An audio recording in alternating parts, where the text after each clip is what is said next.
They were owned by China, built in Mexico, owned by China.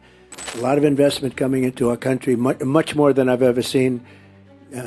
Apple is investing $500 billion. IBM was with us yesterday, and they're investing a lot. Just companies all over. I could name them. You've read most of them, many of them.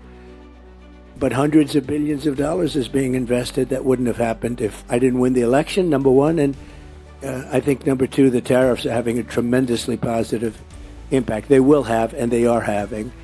We have car companies that are not building in Mexico now. They're building in the United States. Some of them, the plants were already started, and they stopped construction, and now they're going to build in the United States. It was very unfair. They'd build in Mexico and sell them across the border with no tax, no nothing. They'd take away our jobs. They'd close up places in Michigan and all over the country, and they'd build them in Mexico. In many cases, they were owned by China.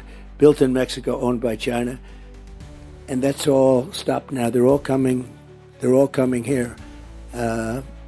Honda is building a massive plant in different places, Indiana, South Carolina, but also in Michigan, a lot in Michigan. A lot of activity is happening. They're looking all over the place for places, and that's because there is a good spirit, there's a renewed spirit, and also, very importantly, the tariffs they don't want to pay 25% or whatever it may be. It may go up higher, Look, the higher it goes, the more likely it is they're going to build. And ultimately, the biggest win is not the tariff. That's a big win. That's a lot of money.